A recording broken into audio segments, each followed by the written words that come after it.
Amen. Amen.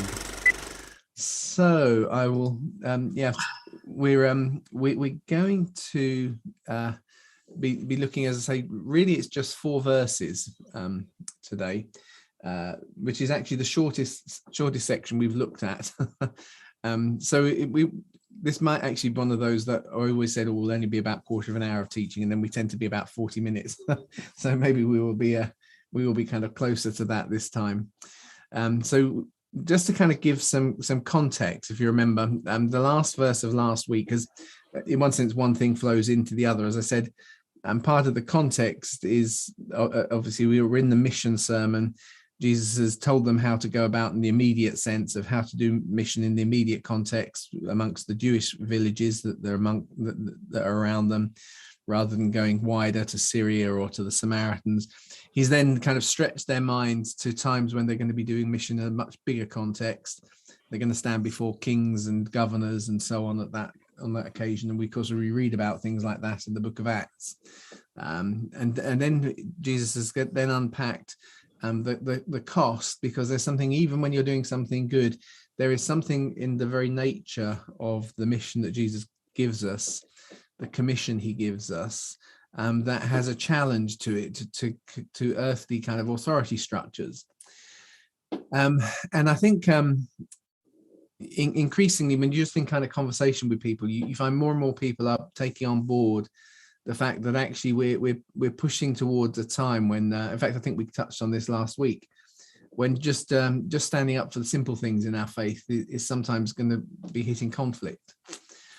And you find that tension. We find it in the Sermon on the Mount, when Jesus talks about people who see your good works and glorify the Father, and yet at the same time they persecute you for the sake of righteousness.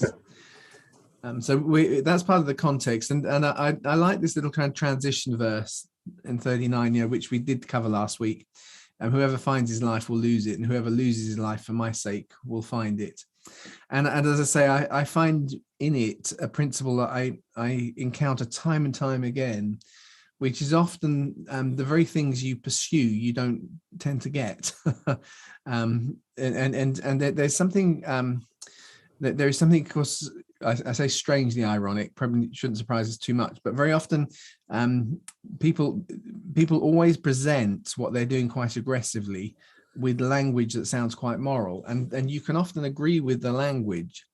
So it's kind of liberté, fraternité, égalité. Who wouldn't stand for freedom, liberty, and equality? And yet, what the revolution means is we persecute landowners, we cut off the heads of the nobility, and it's all violence. So very often the things that people go for in an ideological sense, and that can even be true in a Christian sense. And we looked last time at how some of the verses that Jesus has spelt out as to what we will go through have kind of been a badge of aggression in the Christian church, rather than a badge of encouragement for those who are really going to face some of those things. But as we move now into these last few verses, there is genuine sort of sense of encouragement, and actually to see value at layers that maybe we wouldn't necessarily think of it. The majority of the 4 verses we're looking at, I can get onto one slide. Because now Jesus has talked already, remember, to them about if they reject you, then move on. Don't carry the dust with you. Don't kind of keep fretting over what could have happened. But actually, the contrast now is, but the one receiving you, and Jesus has talked about to find those people. When you go into a place, look for where there's a peace, there's a connection. Whereas you kind of sense as you greet it with your grace, how it feels like it makes a connection. And now Jesus kind of unpacks that positive dynamic a bit more. So he says, the one receiving you receives me, and the one receiving me receives the one who sent me.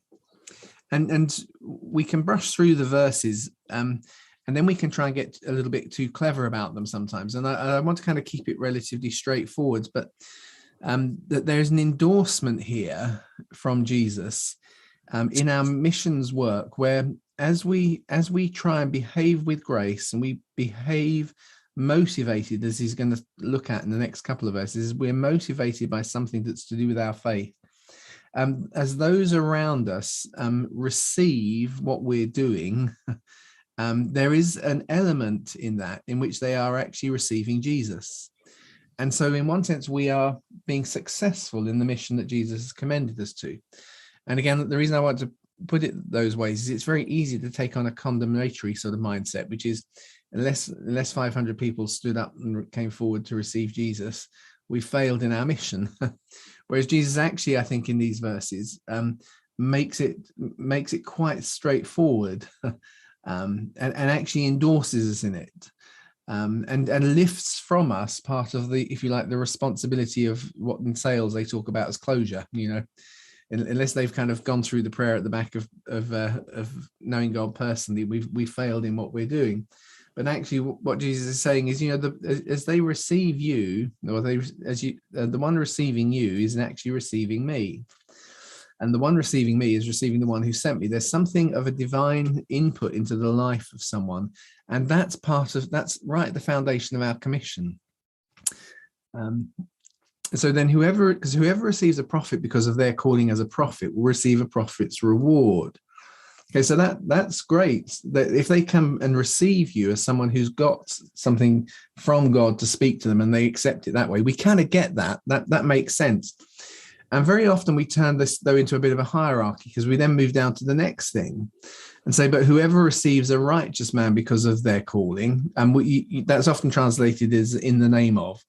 And while the Greek, that's the way it's said, in Hebrew, the word Shem actually means the kind of the nature or the essence of something as well as the name. It means the same thing, two different meanings for the same word. So I suspect that when Jesus is speaking to his disciples in Aramaic, he's getting much more about this. It's the essence. It's because of your calling. It's what you're called.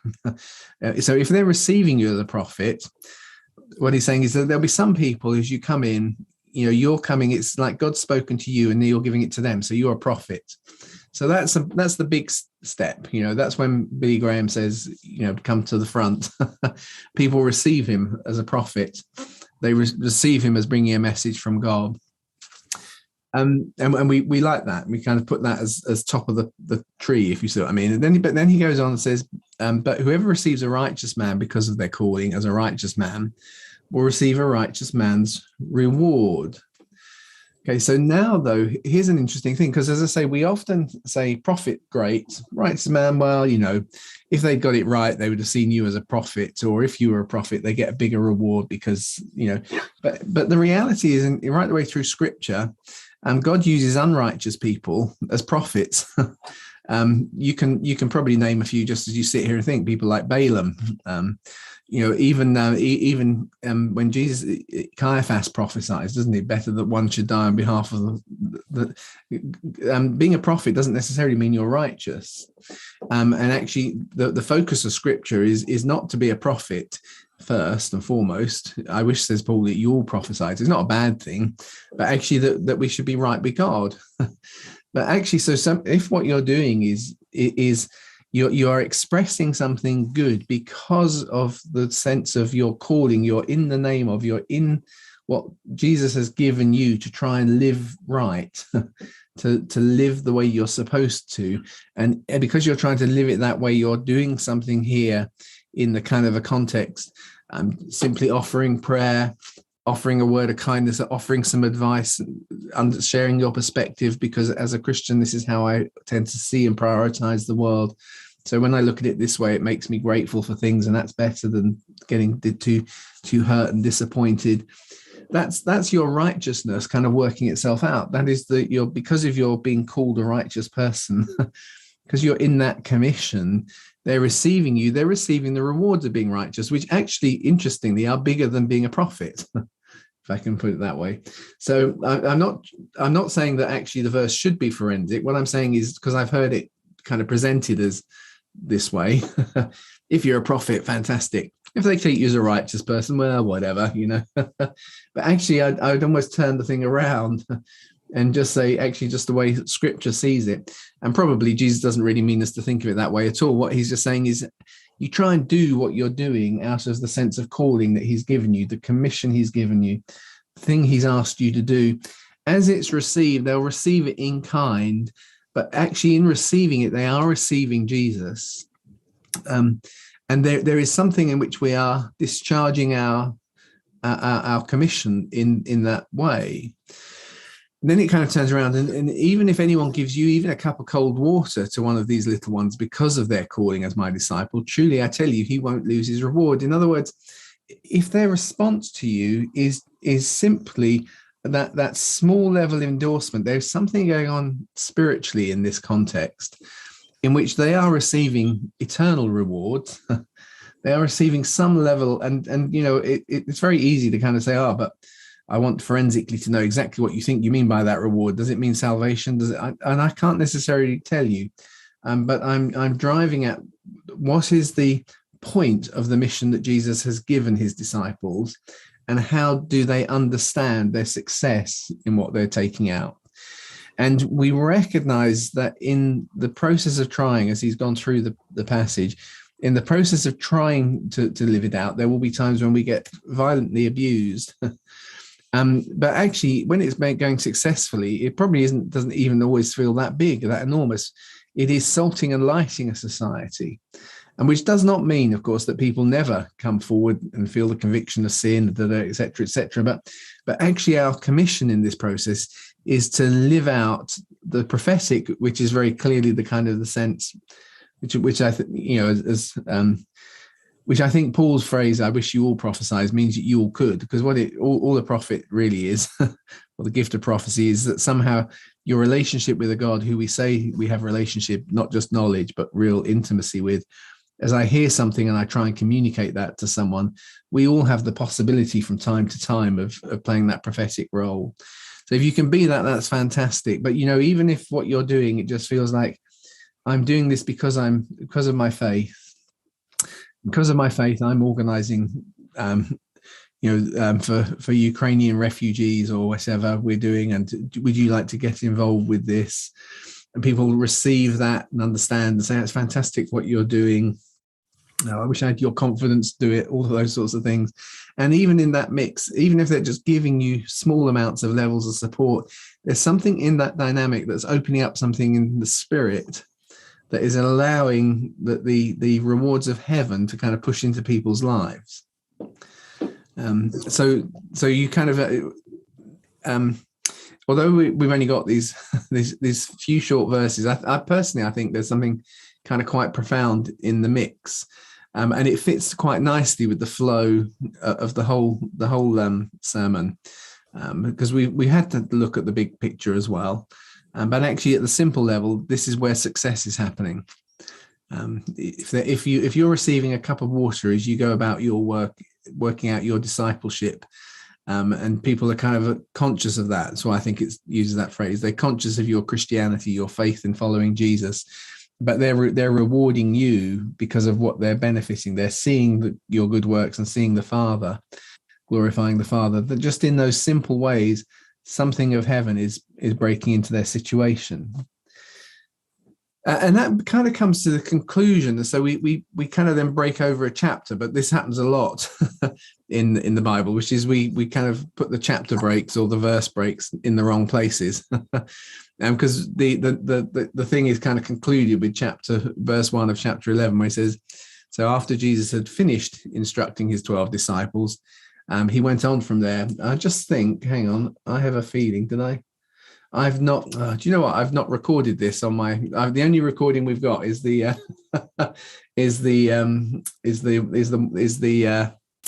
whatchamacallit one. So is the Zoom recording. I forgot to hit record on here, so I was very confused this afternoon. Anyway, we're just coming to the end now.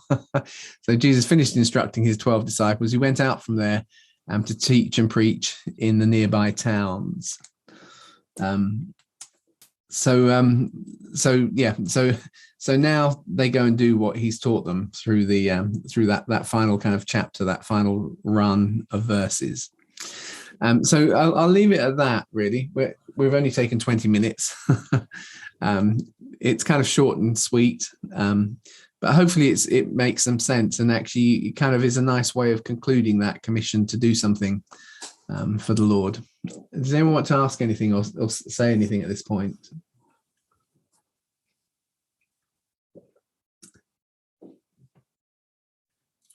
Yeah, I've got something. So yeah, go ahead. No, you carry on, Barbara.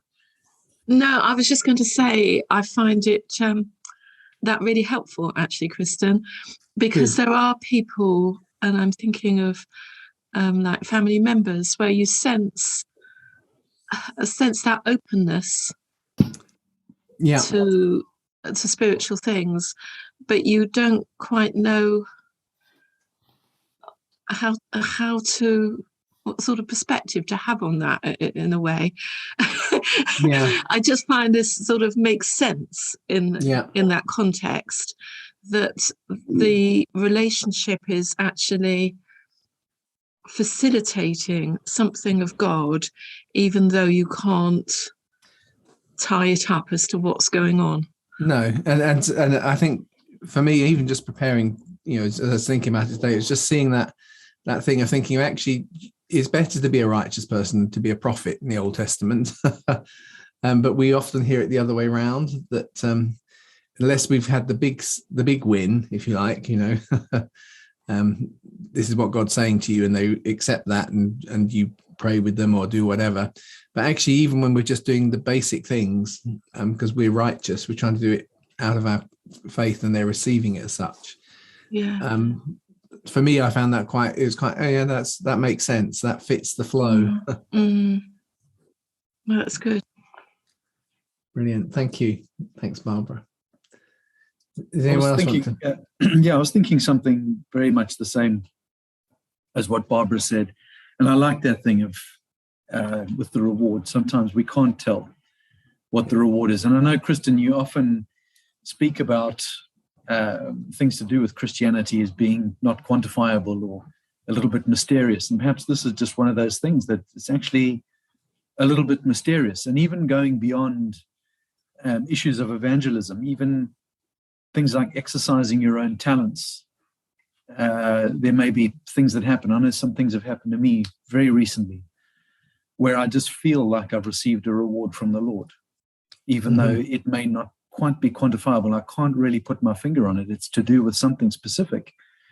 But I just feel the Lord's favor and a sort of a warmth from the Lord on me as I go about doing that thing. Yeah.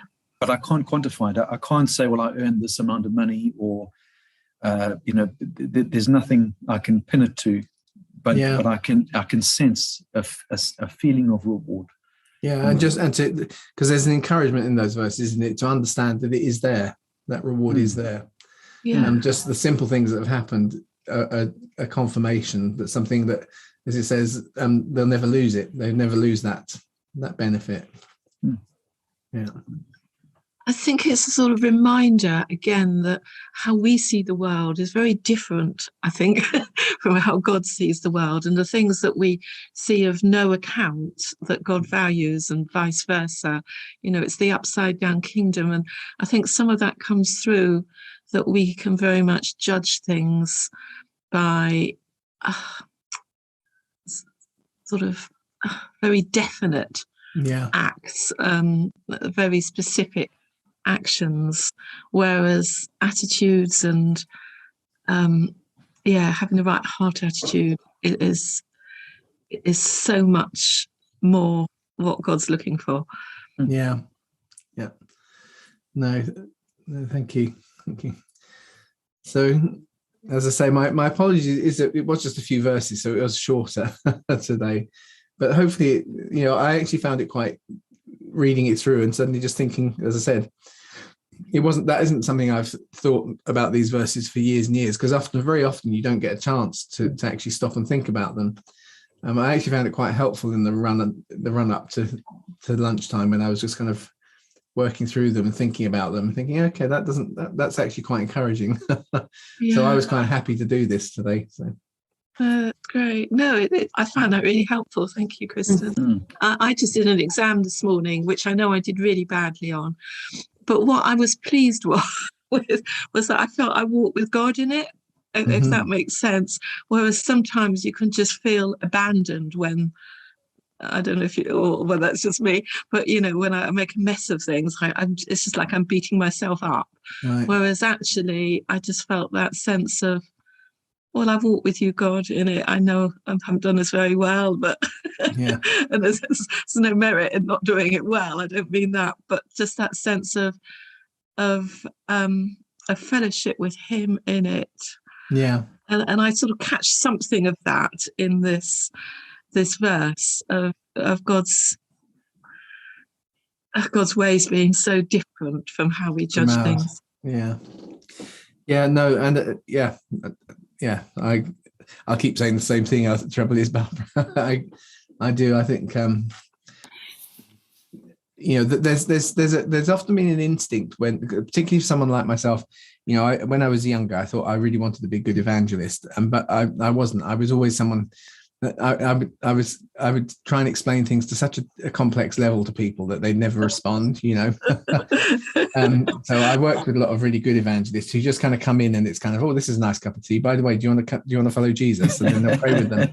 And, whereas I would come in and kind of get so complicated, and so it's very easy to kind of, as I say, you look for the results, and then you kind of feel, oh, not very good. But actually, to recognize, to do who you are, to live the life that the Lord calls you to, commissioned to, and to try and do that, but and not to do that invisibly, but to kind of do it consciously, that in a way that is that people understand that you do what you do for your faith, and that there's dynamics going on in that, and that actually makes sense to me, because sometimes it's felt that way, but you just don't have the kind of the logic to explain it. Yeah. I think it also goes back to you made that comment about having a condemnatory attitude. Mm-hmm. And I think it must just be human nature that we always drift toward that, especially when it comes to things like evangelism. Yeah. And yet it's not supposed to be like that as well. Sensing this reward that we have is surely something which drives us from the inside, rather than falling into this condemnatory attitude of exactly, counting the numbers and it doesn't stack up, or the percentages haven't worked in the growth of that home group, so we'll close it down, or whatever it is. It's horrible. Yeah. There we go. Good. Well, let's draw it to a close. I actually done one that before the half hour, which was what we always intended. And that actually succeeded today. So thanks so much for being here. As I say, I will produce a reasonable looking recording as well. But so if you want to review back, we'll kind of do as well as we can. But good to see you all, guys, and I'll see you after Easter. That's the plan. So Mark, maybe you can just pray for us as we go.